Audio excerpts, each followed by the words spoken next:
Hi guys, welcome back to the channel. ఈ రోజు అయితే మేము పెద్ద మూవీ టికెట్లు అయితే ఓపెన్ అయిపోయాయి. టికెట్ల గురించి ఇంకా ప్రీ రిలీజ్ ఈవెంట్ అయితే విజయవాడలో గ్రాండ్ గా అయితే సెలబ్రేట్ చేసుకున్నారు. ఈ రెండింటి గురించి అయితే ఈ వీడియోలో అయితే మనం మాట్లాడుకున్నాం గైస్.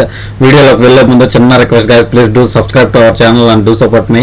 ఇలాంటి మంచి మంచి న్యూస్లు, ఇంకా ఎటువంటి గాసిప్స్ ఉన్నా, ఎటువంటి రూమర్స్ నడుస్తూ ఉన్నా ఫిల్మ్ ఇండస్ట్రీలో మీ ముందుకు తీసుకొచ్చి పెట్టేస్తూ ఉంటాను గైస్. ఇంకా వీడియోలోకి వెళ్ళిపోతే టికెట్స్ బుకింగ్ అయితే ఓపెన్ అయిపోయాయి.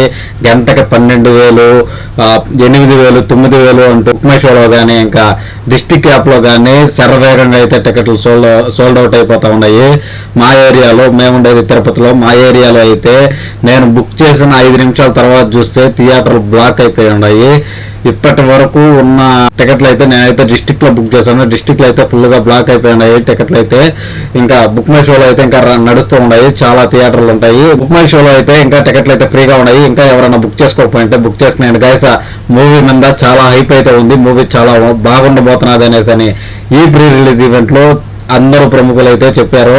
ఇంకా ఈ ప్రీ రిలీజ్ ఈవెంట్ ఎలా జరిగిందంటే, విజయవాడలో 2002 తర్వాత ఇందిరా మూవీ తర్వాత ఇంత పెద్ద ప్రీ రిలీజ్ ఈవెంట్ చేయడం ఇదే ఫస్ట్ టైం అనేసి అని మినిస్టర్ అయితే చెప్పుకొచ్చారు. ఇంకా అక్కడ జరిగినటువంటి ప్రమోషనల్ ఈవెంట్ లో చాలా మంది అయితే, ఇంకా మన రామ్ చరణ్ గారు కూడా మెగాస్టార్ చిరంజీవి గారి సినిమా తర్వాత విజయవాడలో ఇంత పెద్ద ఈవెంట్ జరగడం ఇది ఫస్ట్ టైం అనేసి చెప్పుకొచ్చారు. ఇంకా ఈ విజయవాడతో మాకు చాలా లక్ ఉంది. అంటే మెగాస్టార్ చిరంజీవి గారు ఇంద్ర మూవీ కానీ, ఇంకా ఖైదీ మూవీ కానీ, ఇలాంటి మూవీస్, ఖైదీ నెంబర్ 150 మూవీ కూడా సరే ఈ విజయవాడలోనే ప్రీ రిలీజ్ ఈవెంట్ జరుపుకున్నారంట.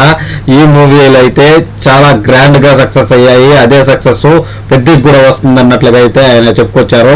ఈ లక్ ని నాతో పాటు తీసుకెళ్లాలనేసే విజయవాడకు వచ్చానని కూడా మన రామ్ చరణ్ గారు అయితే చెప్పారు గైస్.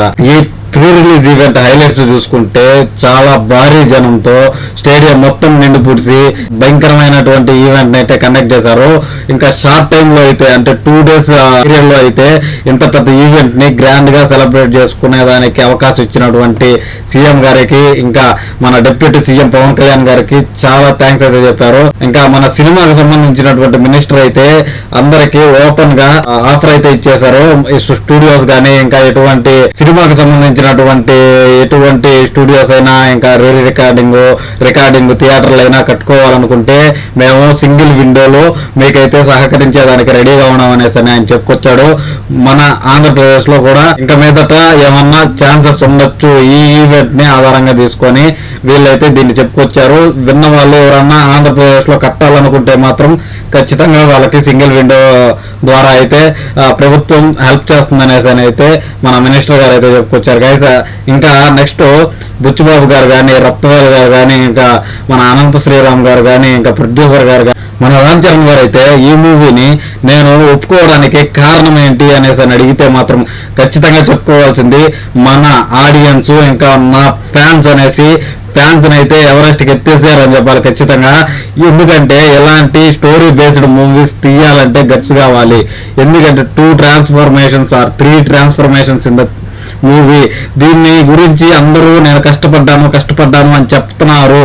కానీ నేను ఎంతో ప్రేమతో లవ్ చేసి ఈ మూవీని ఎంతో ఇష్టపడి వర్కౌట్ చేసి నేను ఈ మూవీని అయితే చేశాను అనేసి ఆయనే ఈ ఈవెంట్ లో అయితే చెప్పుకొచ్చారు. ఇంకా మూవీని అయితే ఎత్తి ఎక్కడో పెట్టేశారని చెప్పాలి. ఎవరెస్ట్ అంత హైట్ లో అయితే పెట్టేశారు. ఖచ్చితంగా ఎవరెస్ట్ కంటే ఇంకా పైన ఏదైనా ఉంటే దానిపైన పెట్టేశారని చెప్పుకోవాలి మనం. ఎందుకంటే రామ్ చరణ్ గారు ఈ మూవీని చాలా ఇష్టపడి చేసినట్లయితే తెలుస్తా ఉంది. ఈ స్పీచ్ విన్న తర్వాత, ఇప్పటి వరకు చాలా సార్లు అయితే చెప్పారు, కానీ ఈ స్పీచ్ అయితే చాలా ఎమోషనల్ గా అయితే మాట్లాడారు. ఈ స్పీచ్ విన్న తర్వాత మాత్రం ఖచ్చితంగా మనం మాట్లాడుకోవాల్సిందే. రామ్ చరణ్ గారు అంత డెడికేటెడ్ గా ఈ మూవీ కోసం అయితే కష్టపడ్డారనేసి మనకి తెలుస్తా ఉంది గైస్. ఇంకా బుచ్చిబాబు గారు అయితే ఇండియాలో టాప్ మోస్ట్ డైరెక్టర్లు ఒక 5 లిస్ట్ తీస్తే ఆ లిస్ట్ లో బుచ్చిబాబు గారి పేరు చేరిపోతుంది అనేసి రామ్ చరణ్ గారు చెప్పారు. బుచ్చిబాబు గారిని ఇంకా ఎక్కడికో తీసుకెళ్లిపోయి పెట్టేశారని చెప్పాలి ఖచ్చితంగా. అట్నే బుచ్చిబాబు గారు కూడా రామ్ చరణ్ గారు మీలాంటి స్టార్ హీరో, నాలాంటి సెకండ్ మూవీ తీస్తున్నటువంటి డైరెక్టర్ కి ఇలాంటి ఛాన్స్ ఇవ్వడం చాలా గొప్ప విషయం అన్నట్లు మన బుచ్చిబాబు గారు కూడా చెప్పారు. రామ్ చరణ్ గారికి స్టోరీ అంత బాగా నచ్చింది. అంత బాగా నచ్చి అంత కష్టపడ్డారు కాబట్టి మూవీ చాలా బాగుంటుందని నేను నమ్ముతున్నాను గైస్. నేనైతే టికెట్లు బుక్ చేసేసాను ప్రీమియర్ కి. నేను ప్రీమియర్ కి వెళ్ళొచ్చిన తర్వాత ఖచ్చితంగా మన ఛానల్ అయితే రివ్యూ పడుతుంది గైస్. ఛానల్ సబ్స్క్రైబ్ చేసి పెట్టుకునేయండి. నా రివ్యూలు ఎలా ఉంటాయో మీ అందరికీ తెలుసు, తెలియని వాళ్ళకైతే చెప్తా ఉన్నాను. థియేటర్లో కూర్చున్నప్పుడు నాకు హానెస్ట్ గా నాకు మనసుకి ఏమనిపించిందో అది మాత్రమే మన రివ్యూలో అయితే చెప్తాను గైస్. ఛానల్ సబ్స్క్రైబ్ చేసి పెట్టుకోండి. ఇంకా ఈ మూవీ ఓవరాల్ గా గ్రాండ్ సక్సెస్ అయిపోయిందని చెప్పుకోవాలి. సుమా గారు కానీ ఇంకా అందరూ చాలా డెడికేటెడ్ గా ఈ ప్రీ రిలీజ్ ఈవెంట్ అయితే నిర్వహించారని చెప్పాలి. ప్రీ రిలీజ్ ఈవెంట్ ఇంత భారీ ఎత్తున విజయవాడలో కనకదుర్గమ్మ ఆశీస్సులతో ఇంత భారీ ఎత్తున జరగడం అనేది చరిత్రలో నిలిచిపోతుంది, విజయవాడ చరిత్రలో అనేసి గ్యారంటీగా మనం అయితే చెప్పుకోవాలి గైస్. ఖచ్చితంగా మూవీకి టికెట్లు బుక్ చేసుకోకపోతే బుక్ చేసుకోండి. మూవీ చాలా బాగుండబోతున్నది అనేసి నా గెట్ ఫీలింగ్. మీకేమనిపించిందో కూడా కింద కామెంట్ సెక్షన్ లో చెప్పండి గైస్. ఈ వీడియోకి అయితే ఇంతే గైస్. ఇంకా ఏ అప్డేట్ వచ్చినా మీకు అప్డేట్ చేస్తూ వీడియోస్ అయితే చేస్తాను. ఈ వీడియోకి అయితే ఇంతే గైస్. Thanks for watching. వెళ్లే ముందు వీడియో మీకు నచ్చినట్లయితే ఒక లైక్ వేసుకొని ఛానల్ సబ్స్క్రైబ్ చేసుకొని వెళ్ళిపోండి. Thanks for watching guys. Love you all. Bye bye now. జై హింద్.